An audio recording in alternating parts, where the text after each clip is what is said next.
Hey folks, Chris here with the Crabapple Cottage. Today I wanted to do a tour of my cellar where I keep my preps. So my cellar is, well, my house is an old house, 1880.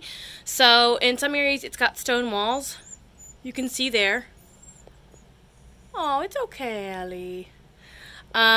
Pretty low ceilings. The floor is concrete, but there's a lot of dirt on it, and I've tried sweeping it up. Pretty much the dirt and dust just flies in the air. It does get wet down here. We have some leakage through the stone walls in a few places. They've tried to fix it over here. It didn't work. So the floor does get wet. So for that reason, I have to have plastic shelving in my cellar. Some people can get away with the nice heavy-duty metal or the metal with wood shelves, that sort of thing. Because of my low ceilings and because of the fact that I do get water in here, I have to use plastic shelving. Plus, I have everything in tubs, both to keep the water away from it, to keep the dust out of it, because like I said, my floor is really, really bad. And then to keep mice out of it. I understand that these tubs aren't going to do much for like insects, but they do pretty much keep the mice from scurrying across things. I haven't had a mouse problem in a number of years. I did have a really bad problem when I first moved in, but we did traps and that seemed to take care of it. And then I got a cat, and I regularly open the door down to the cellar and let her roam around down here. She seems to love it. She goes into all the crawl spaces, that sort of thing, and hopefully she's scaring away any remaining mice. So, okay, here is a tour of my cellar. So when you come down the stairs, I've got toilet paper, I've got some rags, I've got paper towels. Here, these buckets are full of walnuts and butternuts that I harvested this fall. So my parents' property has a lot of nuts. Let me open this up. And we have a nut hauler, an old cast iron potato peeler that we use as a nut hauler. These are black walnuts. That's 5 gallons of black walnuts there. This is black walnuts. This is black walnuts, and this is butternuts. If you're not familiar with butternuts, they're sometimes called white walnuts. Let me open this up. Ooh. I only have about a half a bucket of butternuts. This is what they look like. They taste pretty much like black walnuts. They're a little, they have a buttery taste, I guess. Oops. Let me pick that up. Sorry. Okay. So, yeah. So I have 3 buckets of walnuts down here and half a bucket of butternuts. I also have, I think, more black walnuts upstairs that I'm getting ready to crack. At least 1 more bucket upstairs. I think maybe 1 in the garage. And then at my parents' house, I still have several more buckets that I need to, buckets worth that I need on screens that I need to put into buckets. So those are my walnuts for right now. Let's see what else is over here.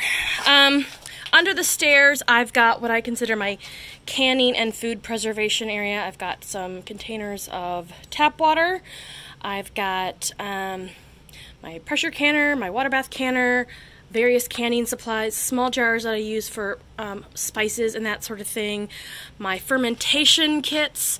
So I make sauerkraut, so I have the fermentation kits. I have a jerky gun, pickling lime, apple peeler, meat grinder, stuff like that. So that's all over there.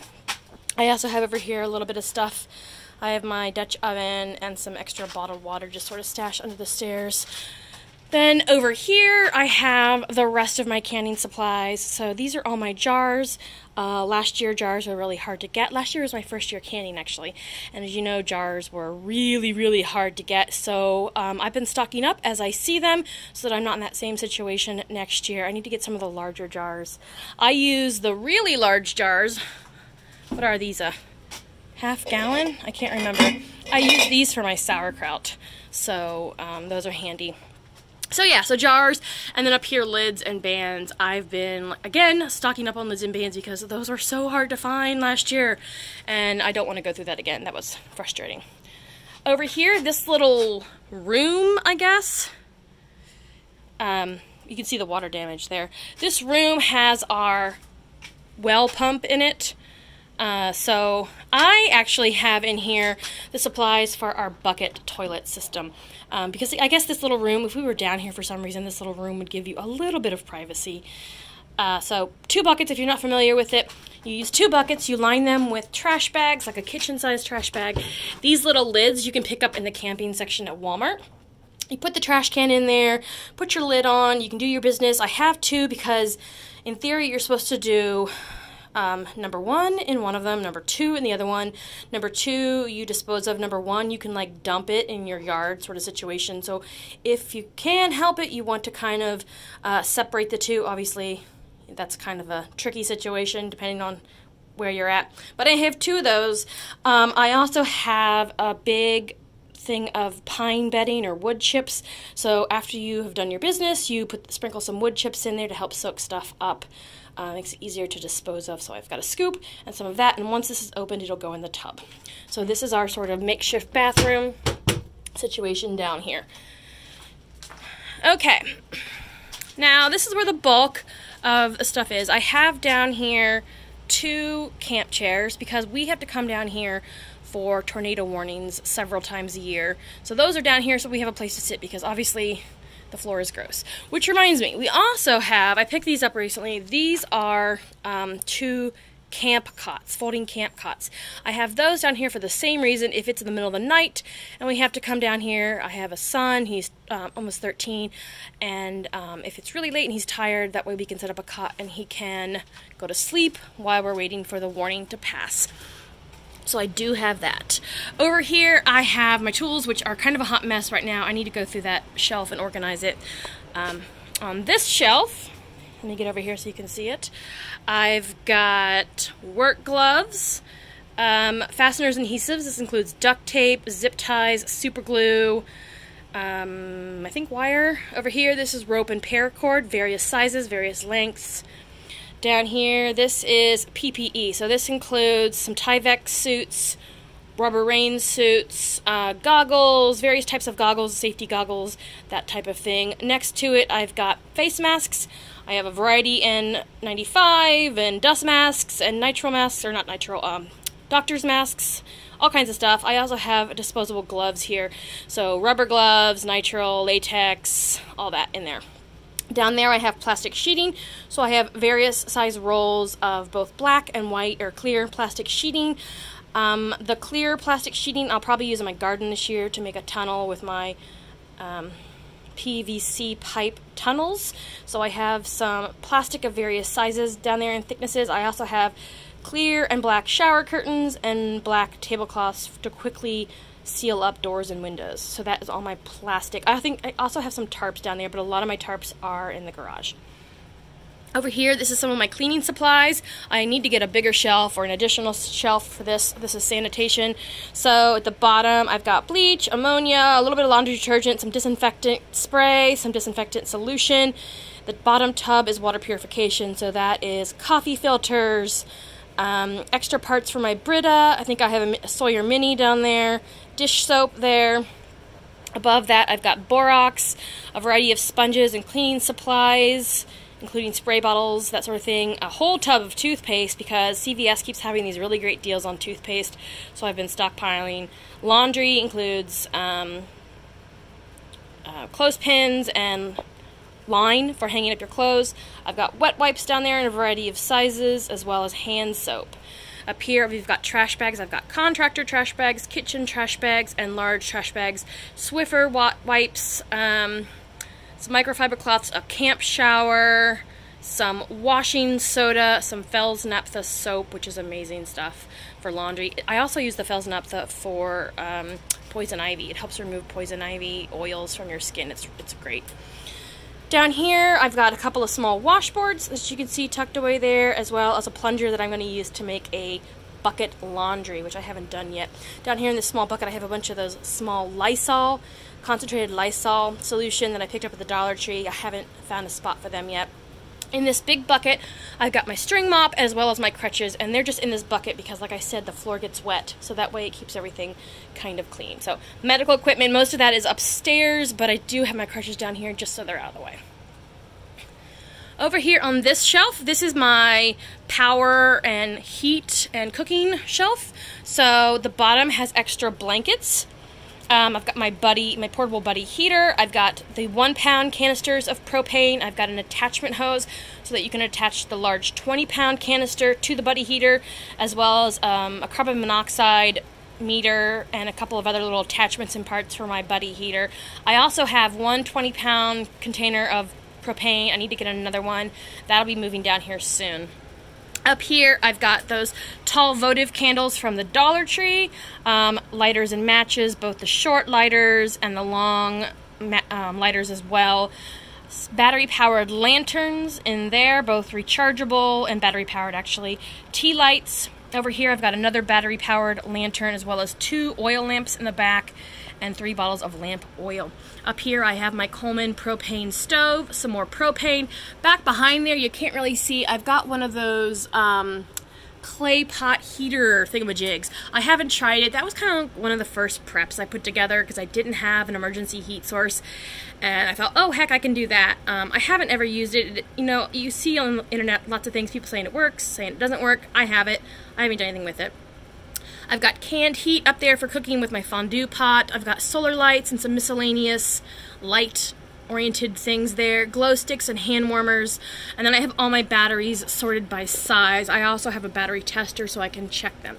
I've got my headlamps and I've got my small flashlights. Now I've got flashlights stashed all over the house, in every drawer, by every bed, that sort of thing. So this is just sort of the overflow flashlight situation here. I also have obviously flashlights and batteries and headlamps and glow sticks in my my go bags, my get home bags, all that stuff. Okay, over here in this bottom bucket is salt, and then I've just recently picked up a whole bunch more salt. I don't have a bucket for it yet, so there's the rest of my salt. I need to get that packaged up, obviously, before it gets wet down here. Salt is one of those things that I was freaking out a little bit about because, like I said in another video, you know, I'm in Ohio. We don't have ready access to salt. I don't know of a salt lick near me that I'm aware of. This nearest salt mine is like 200 miles away, so pretty much, if you want salt, you're going to have to stock up on it. There's no way to get it. Although I think that there are some natural sources that are hard to find, but, you know, it's so cheap, why not get it? This other bucket here is oils and fats, so coconut oil, vegetable oil, stuff like that. Over here, this bucket is sugar and sweeteners. So I have white sugar, brown sugar, molasses, maple syrup. I need to get some honey, a little bit of corn syrup for baking, that sort of stuff. You can see all the dust on everything, how dusty it gets down here. Alright, these are my proteins primarily. Up there I've got that Keystone ground beef. I think I've got 6 cans of that. That stuff is so hard to find right now. Whenever I see it at Walmart, I grab it. If you try to buy it online, it's crazy expensive. So I try to pick that up whenever I can. Shelf-stable boxed milk, primarily 1%, but I did pick up some whole recently. And then I have some number 10 cans. These are primarily things that I would be hard to grow myself. So chicken, milk, butter powder, scrambled eggs, whole eggs, cheese powder, stuff like that. I also have a thermometer down here that also tells me the humidity. It's nice. I can kind of keep track of both the temperature and the humidity down here in the basement and monitor that a little bit. Down here we've got some more canned meats. We've got beef, pork, and ham. I will usually throw a can of that in with some noodles or rice, some broth, some seasoning, bouillon, that kind of thing. Throw in a can or 2 of vegetables. It's a really great skillet meal. The other day I did a can of beef with a bag of egg noodles, some beef broth. What else did I throw in there? A can of carrots, and I served it with instant mashed potatoes. So that was one of my prepper pantry meals that I was practicing, and it was pretty good. It made a lot of food. Down here, some more proteins. We've got some various soups, canned chicken, canned fish, including tuna and salmon. I'm not a big tuna fan, but I do have some of it. I prefer salmon to make salmon patties, that sort of thing. We have a lot of chili over in this box, a lot of Skyline chili specifically. We love Skyline chili. More soups. Down there, we've got beef stew, corned beef hash, and canned meals and soups like ravioli, that sort of thing. We love corned beef hash in this family with eggs, so a can of corned beef hash, or actually for us, like a half a can of corned beef hash, some powdered eggs, yummy, yummy breakfast. Good and filling. Alright, on this other side, let's go back over here. On this top shelf, we've got some miscellaneous things. I've got a little bit of fishing equipment, a little bit of pet supplies. Most of my pet supplies is upstairs. My backup of sunglasses. I have super sensitive eyes, and I'm terrified that I'm going to run out of sunglasses, so I pick them up at the Dollar Tree all the time. My entertainment box, that's for when we're stuck down here for a tornado warning. There's books, notepads, cards, drawing pads, activity pads, things like that in there. Disposable bowls and cups, you need those if you have no water and you don't have the extra water to wash dishes. Down here I've got, in my communication box, I've got a battery-powered, a crank-operated and solar-operated radio, as well as some whistles. I need to get some more radios. Over here in my food prep, I've got heavy-duty tin foil, a fondue pot for warming up soup, extra measuring utensils. I think I've got silicone gloves for my cast iron cooking, stuff like that is in there. Can openers, always have the extra can openers. Got your vinegar, more disposable, this is silverware and plates. I'm trying to stock up primarily on the bowls because I realize a lot of the things that we would be cooking would be soups, skillet meals, stuff like that. I've got water. We've actually got 30 gallons of traditionally bottled water, commercially bottled, excuse me. Here's some more down here. That's a bottle or gallon per person per day for 2 weeks. There are 2 of us in our household, plus our cat and dog. We also have those durable water containers that I showed you over here. And then we also have a Berkey, a travel Berkey to filter water. And we have a rain barrel and a huge in-ground cistern. I have a video on my cistern that you can check out. That's, I think, my first video. Let's see. On this shelf, we've got pasta, noodles, and rice. Obviously, these are not in Mylar. I haven't moved into the whole Mylar thing yet. Oxygen absorber, they scare me a little bit. I don't know why. They just intimidate me. I need to deal with it. The other thing is buckets don't fit on these shelves. They're too short. So I'm having to go with these tubs. So I will probably dive into the Mylar thing sooner than later, but right now I'm just stockpiling rice. I also have down here beans, canned beans, and dried beans. I've kind of started limiting my dried beans because they take forever to cook. And, you know, that's extra water, but more importantly, extra fuel. I mean, I was cooking some dried beans the other day making chili, and it took 3 hours for my beans to soften, which is a lot of fuel. So I'm going to stock up more on canned beans. I will continue to carry beans, but they just take so much fuel. But I also am stocking up on a lot of lentils. Those cook much, much more quickly and can be used much in the same way as beans. Over here are some of my home canned tomato products. I think that's all salsa. I have so much salsa. I don't even eat that much salsa, but I was running out of things to do with my tomatoes, so salsa it was. Some beverage mixes, seasoning packets, gravies, taco seasoning, things like that. Some bouillon down there. I love that better than bouillon stuff. Down here, more tomato products. I have both home canned tomato products as well as commercially canned tomato products on this shelf. So tomato sauce, diced tomatoes, and pasta sauce are all down here. Over here, this is kind of our fruits and veggies area. I've got, well, this has some broth and gravy in it, meat-based. I've got a variety of juices, apples and oranges, including applesauce, mandarin oranges, other canned fruits, various vegetables, potatoes, green beans, carrots, corn, peas. Yeah, so I have some room for some more vegetables in these tubs. So I need to get that more juice. These down here are just some rugs, some extra rugs I have stored. Baking supplies, variety of flour, baking soda, that sort of thing. Some vodka, always good to have vodka. Condiments and sauces, jelly, Alfredo sauce, salad dressing, stuff like that. Various spices, some breakfast food. This has oatmeal, coffee, stuff like that. Peanut butter, my protein shakes, which I drink one every morning. Various snacks. These are kind of like a morale booster. If there's an emergency, it's good to have like a little chocolate, a little pudding cup, something like that. So those are down here, and sometimes we break into them when we just want a snack. Baking mixes. Almost all my baking mixes only require water. There are a couple that require milk or eggs, but I do have powdered milk and I have powdered eggs, so I can still make those. Here I have 3 cases of honey cinnamon almonds that I got from the food pantry. They were just throwing them at me. So we have almonds to last us a lifetime. Over here are some freeze-dried instant meals. You can pick these up in the camping section at Walmart. You can buy these with food stamps. So if you are on food stamps, we have been on food stamps off and on for a number of years. I am a single parent, but now we are not getting food stamps because I got a raise at work and they moved me up to full-time, so I'm not getting food stamps, which is perfectly great. You know, I'm glad I'm not getting them, that I don't need them. But when I was getting them, we picked these up at Walmart with food stamps. So pick yourself up some of those. Over here, just some quick, easy meals, some pasta mixes, ramen, that sort of thing. I think that's about it. The only other thing I have down here are some of my gardening supplies. So over here, this is kind of like hodgepodge of storage, but I've got extra gardening gloves. My seeds were down here, but they're upstairs right now because I'm getting ready to do an organization of them. Various stakes, markers, that sort of thing.